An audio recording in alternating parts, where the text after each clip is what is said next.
அறிந்தோம். சம்பிய மன்னர் எப்படி தண்டிக்கிறார் பாருங்கள்.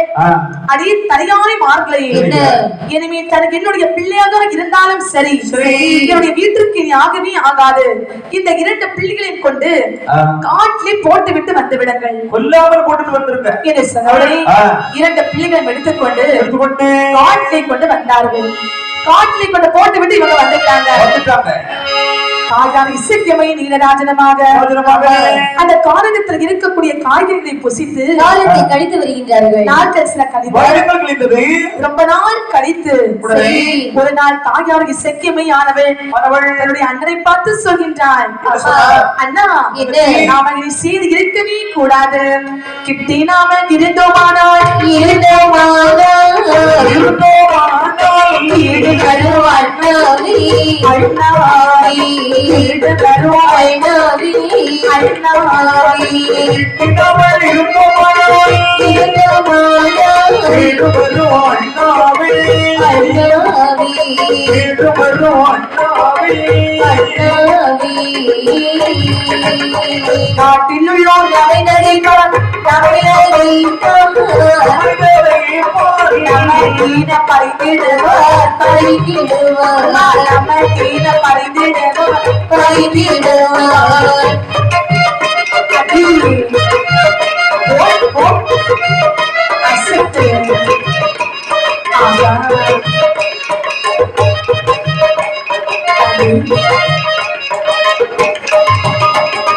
வாட்டமெல்லாம் இங்கிருநீ பலரிவினா செங்காட்டில் பலரிவினா செங்காட்டில்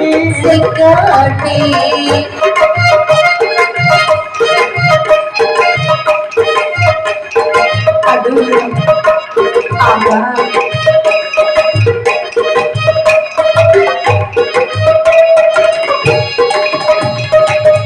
ஒரு நாள் தாயார் இசைக்கியமையானவள் அண்ணனை பார்த்து சொல்கின்றாள், அண்ணா நாம 2 பேரும் இதை செய்து வாழக்கூடாது. நம்ம சேர்ந்து வந்தா புருஷனும் பொண்டாட்டின்னு சொல்லுவாங்க. ஏன்னா சின்ன வயசுல இருந்து வாழ்ந்தோம். ஒருவேளை கணவனும் மனைவியுமாக இருப்பார்களோ என்று ஏளனமாக பேசுவார்கள். அப்படி பேசுவதற்கு நாம வைக்க கூடாது. அப்படின்னா நான் ஒண்ணு சொல்கிறேன், கேட்பாயா? நீ இந்த செங்காட்டில் அதாவது அண்ணா தங்கச்சி நீ இந்த வேப்பமரம் வீட்டிலே வாழ்ந்து வாருங்கள், நான் செங்காட்டிலே வாழ்ந்து வருகின்றேன். தங்கச்சி என்ன அண்ணனுக்கு சாப்பிடுவதற்கு இந்த கானகத்துல எதுவுமே கிடைக்காது. அப்படியா? நீ அண்ணனை பார்ப்பதற்காக வரும்போது சும்மா வரக்கூடாது. என்னென்ன கொண்டு வரணும்? நீ அண்ணனை பார்க்க வரும்போது எனக்கு பண்டோ பலகாரம் கொண்டு வரணும். வேற என்னெல்லாம் கொண்டு வர வேண்டும்? அது மட்டும் இல்ல, பட்டு வேட்டி, பட்டு சட்டை, நேரியல் கொண்டு எல்லாம் கொண்டு வரணும். எல்லாம் கொண்டு வருகிறேன். ஆகட்டும் என்று சொல்லி தாயார் இசைக்கியமை சரி அண்ணனை இந்த வேப்பமரம் வீட்டிலே அமர்ந்து விட்டு அவரை வைத்து விட்டு இந்த இசைக்கியமை செங்காட்டில் வாழ்ந்து வந்தாளா? செங்காட்டில் ஏன் தெரியுமா இசைக்கியமை செங்காட்டில் வாழ்ந்து வந்தாள்? வாழ்ந்து வந்தாள். இவளை முன் ஜென்மத்திலே லட்சுமியாக இருக்கக்கூடிய நேரத்திலே சரி கல்லை போட்டு கொஞ்சாலே அந்த வீரவன் அவரை மறு ஜென்மத்திலே சிவபெருமான் பிரவி செய்திருக்கிறார். அவன் இந்த இடத்தில் நான் வருவான் என்று சொல்லி அவனை சித்திரவதைப்படுத்தி கொள்ள வேண்டும் என்று தாயார் இசைக்கியமையானவள் செங்காட்டிலே வாழ்ந்து வருகின்றாள். அவள் அப்படி வாழ்ந்து வரக்கூடிய நேரத்தில் அதாவது இந்த வேப்பமரம் மோட்ல இந்த நீலராஜன் வாழ்ந்து வந்தா பாருங்கள். அங்கே ஒரு சம்பவம் நடக்கிறது. தடங்கள சோர் உலக புகழ்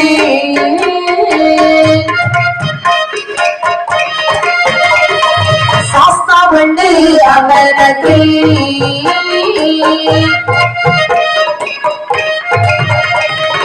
நடந்து சென்று போதை செய்தேன்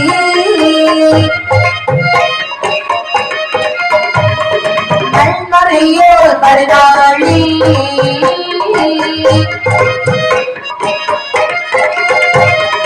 பரநாளில் கொய்தாளி பரநாளில் கொய்தாளி அந்த மறைய வேறு எதிரே கட்டு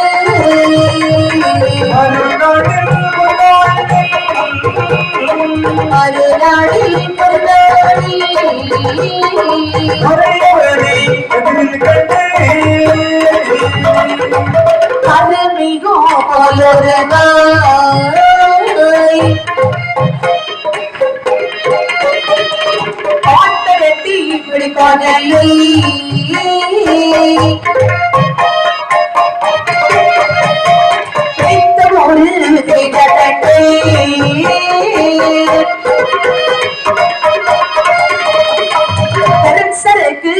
உடனே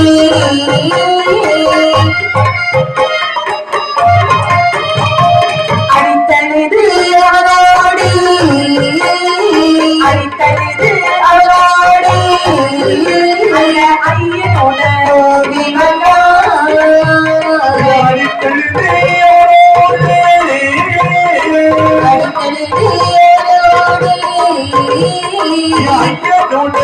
ஓடி வந்தாள். இந்த நீலராஜன் வேப்பமர ஓட்டிலே வாழ்ந்து வரக்கூடிய நாளையிலே சரி. அந்த வேப்பமர ஓட்டிலே ஒரு சம்பவம் நடக்கிறது. என்ன சம்பவம் நடக்கிறது? அதாவது இந்த வேப்பமர ஓட்டிலே ஒரு சாஸ்தா ஐயனார் ஆலயம் இருக்கின்றதா. ஆமா அங்கே பூஜை செய்து வருகிற ஒரு பிராமணர் பூஜை செய்து வரக்கூடிய நேரத்துல அங்கே பூஜையில அதாவது செய்து வரும்போது அங்கே பாயா சகல பிரசாதம் எல்லாம் இருக்க பாருங்க, அதை இந்த நீலராஜனுக்கு கொடுக்க மாட்டான். சரி, அது வீட்டுக்கு கொண்டு போயிடுவான். அது மட்டுமில்லை, இந்த நீலராஜன் நினைக்கின்றான் இது இப்போ ஒரு பூசாரி தானே நம்மளுடைய முறையில நாம ரெண்டு அண்ணன் கிட்டே இருக்கும்போது நம்முடைய தங்கச்சியை கல்ல தூக்கி போட்டு கொண்டது. ஆமா ஆமா, இந்த பூசாரியை நாம கொல்ல வேண்டும். கொல்ல வேண்டுமானால் அப்படின்னா இவை கொல்ல வேண்டும் என்று சரி நீலராஜன் ஒரு பூதமாகவே வேஷம் போட்டான். பூதமாக வேஷம் போட்டு அந்த ஐயனாரை கொல்வதற்காக வரக்கூடிய நேரத்திலே பார்த்தால் சாஸ்தா ஐயனார் ஆலயத்திலே விழுந்தார். சரி சுவாமி, சுவாமி